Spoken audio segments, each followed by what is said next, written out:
So, your second day in Belgium, Mr. Lloyd. Where are you? Okay. Oh, sorry. Just moving about. Your second day in Belgium. How has it been so far? Oh, it's been great. Yesterday, today, it's all been really, really, really good. Dark brown. Dark brown.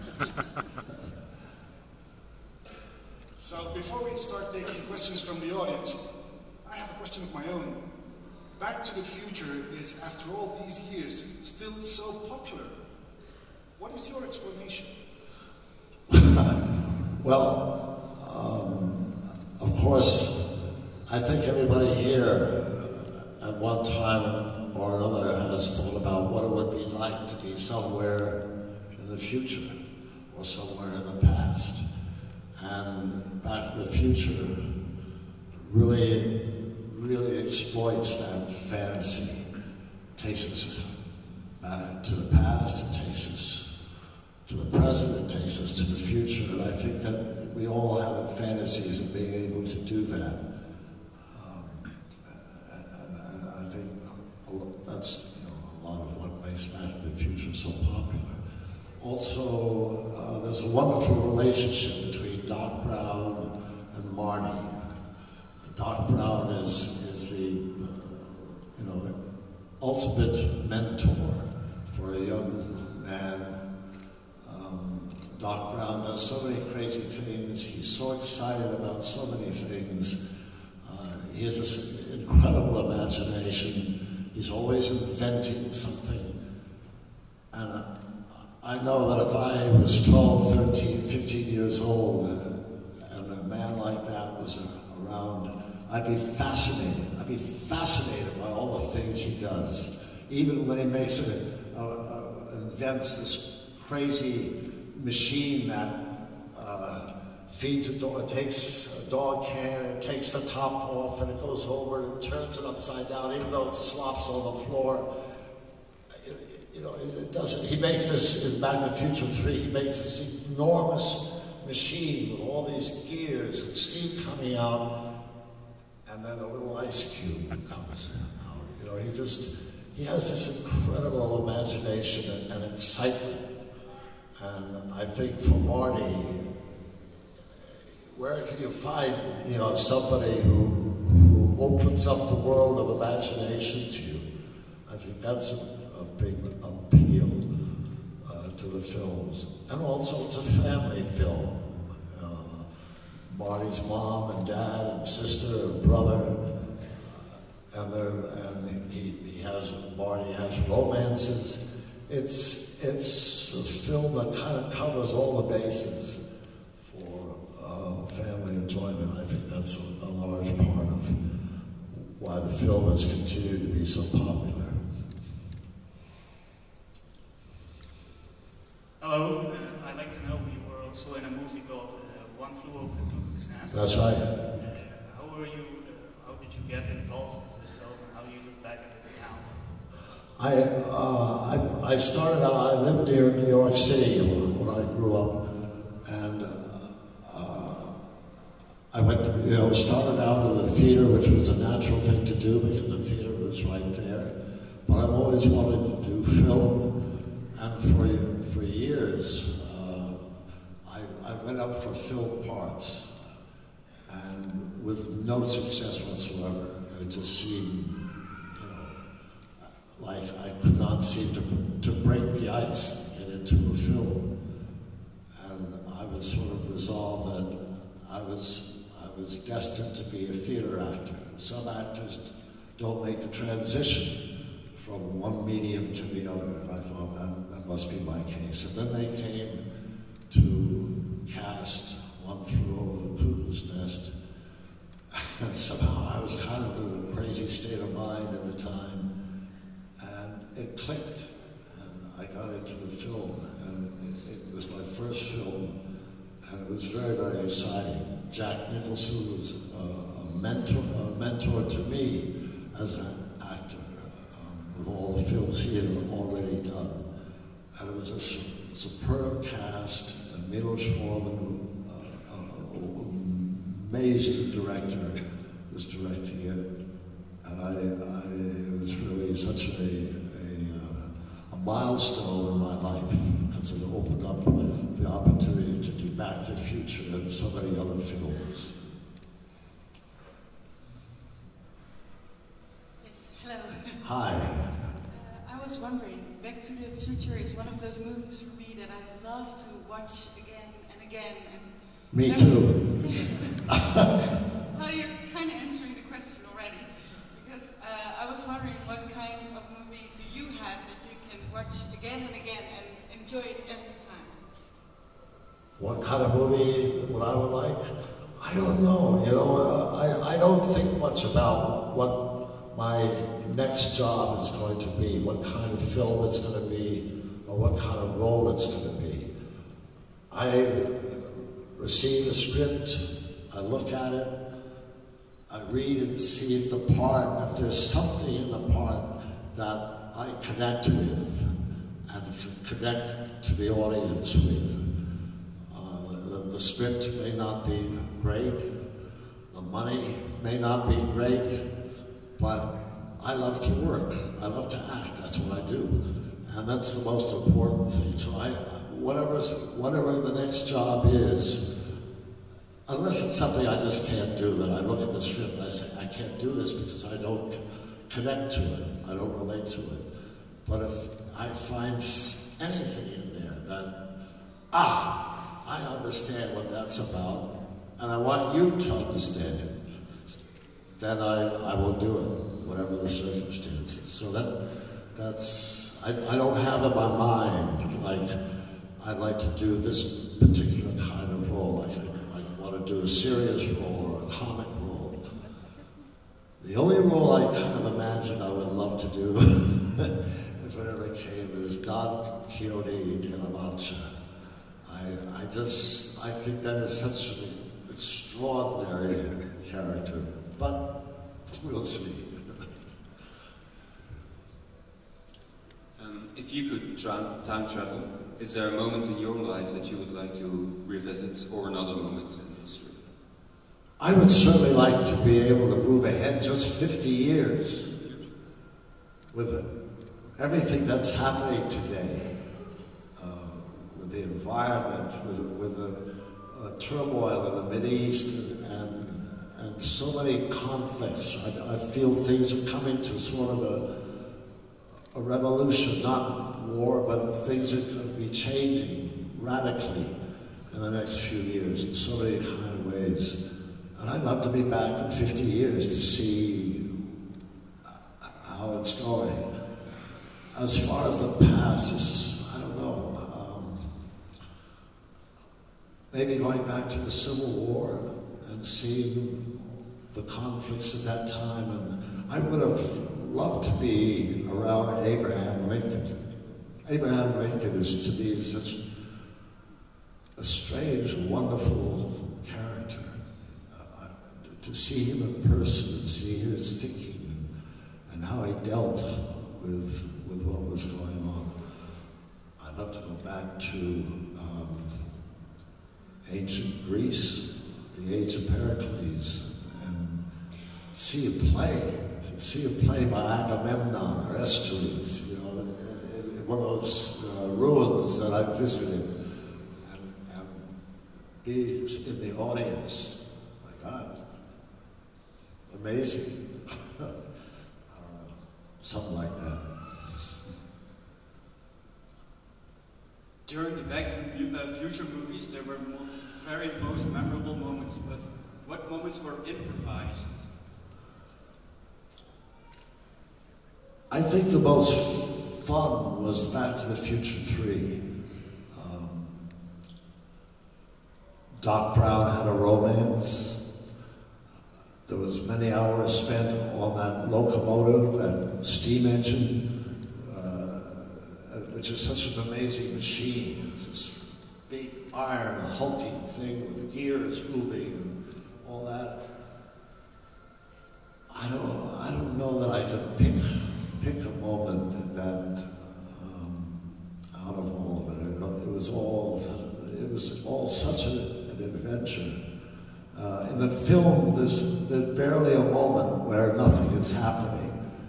Usually every moment in all 3 films there's 3 or 4 or 5 things happening at once. And see, we never had much time to dwell and think about it. You know, it was just action all the way through. I can't think of one moment, I'm sorry, that just sticks out.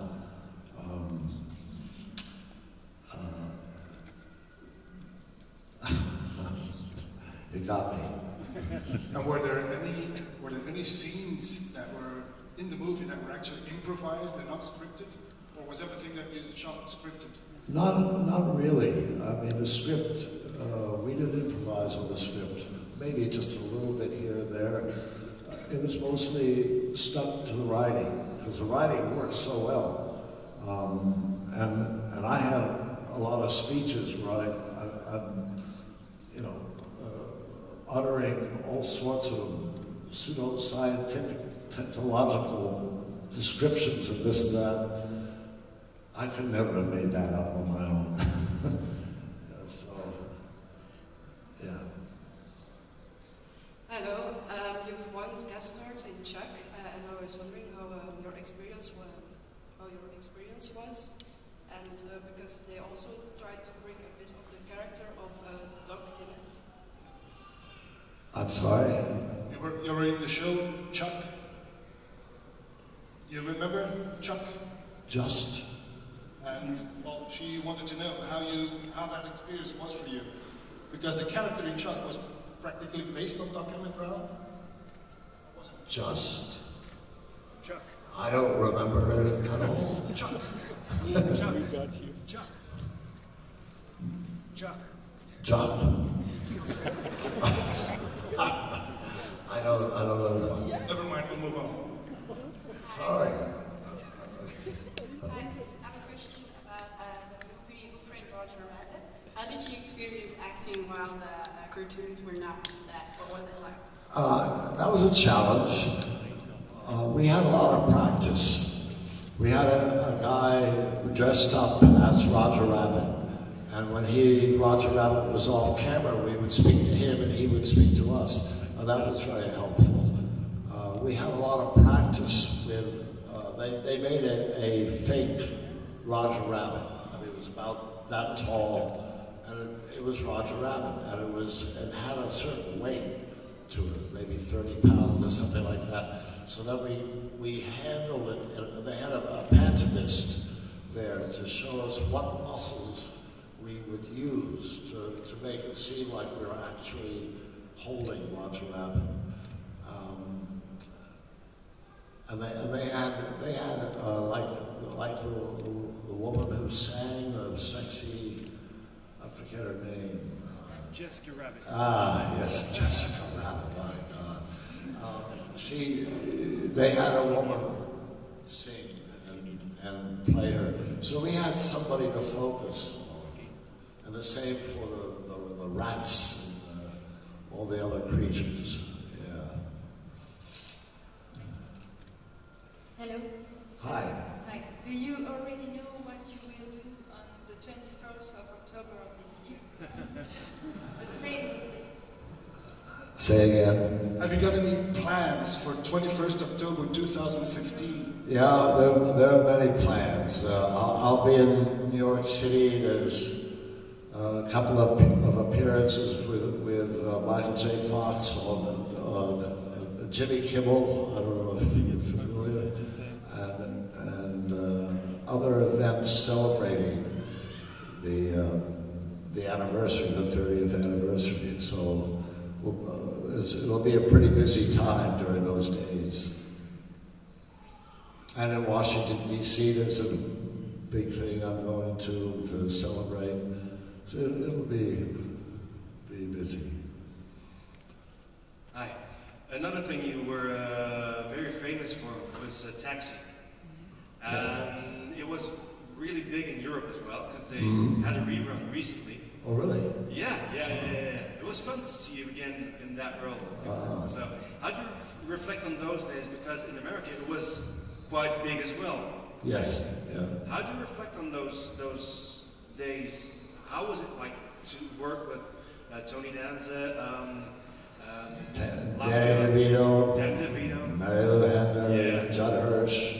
Yes, it's funny because when I did Cuckoo's Nest, it opened up the possibility of doing more film work or screen work, and I moved to Los Angeles. I got a letter from an agent there who said if I came to Los Angeles, they would like to meet me, and ultimately I signed with them, and I'm still signed with the same agent. But I was a theater actor in New York up until that time, and there was an attitude in New York about sitcom. To go to Hollywood and do a sitcom was tantamount to selling your soul, making a pact with the devil. There was a real attitude.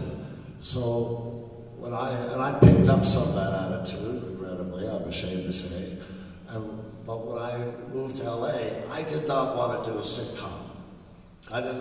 That's not where I wanted to go with my career. And I told my agent, I don't want to do a sitcom. And he would occasionally send me up to read for a sitcom.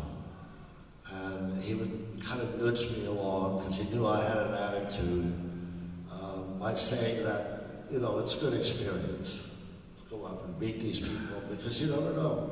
They may be doing something else later, they'll remember you, and it'll pay off. And then one day he sent me the script for Taxi, and I'd never seen it. I didn't know anything about it. And I read it, but I felt Reverend Jim was something I could do. And I thought, okay, I've been here for 8 months, I haven't been working, and so I went up and met them and watched the cast. It was halfway through the second year. I watched the cast working, and I thought, this is amazing. The writing was first rate. The cast was wonderful. Okay, I surrendered, and I did Taxi. Yeah, and it was great. It was a wonderful experience. It was a lot of fun. For us too. Oh, good. That's the most important thing. Looking back on your whole career and all the characters you played, which character is your personal favorite? Imagine you have the character I'm doing at the moment is always my favorite. But I love Reverend Jim. I love Back to the Future, Captain Krug in The Return of Spock, Judge Doom, and many others. Some things that weren't that consequential. They weren't big successful films, but still meant a lot to me. And I really enjoyed. So it's hard to say. Certainly, Back to the Future has had the most impact on my life, on my career. But so many others have been very, very satisfying. As I say, I love to work. I'm an actor, so when an opportunity comes to act, I go for it. And it's not always going to be a big film or memorable, or even get to the theaters. Not too long ago, I got a call to do some extra work, not extra, but some more work on a film, and I couldn't remember the film. I even saw a photograph, and I still didn't remember. And so I went to work, not knowing what I was going to work for, but it finally came to me. So that's the way it goes. Yeah. Mr. Lloyd, welcome to Belgium. My question is, can we expect a sequel or a prequel? Maybe in the near future, Back to the Future, and can I buy you a beer after the Q&A?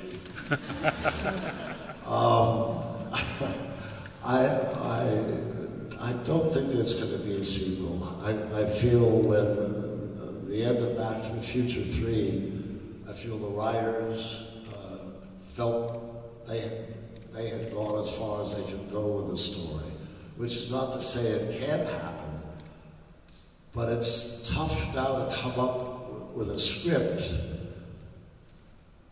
as fresh and as exciting as the 3 Back to the Futures we've done. You don't want to do another sequel just for the sake of the sequel, because if it doesn't hold up, then it kind of mars all 3 of them. You know what I mean? It just doesn't look.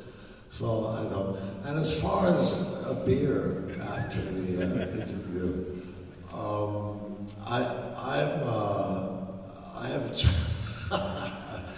have a cup of coffee. I've kind of abstained from alcohol because I sort of used up my tickets, you know what I'm saying?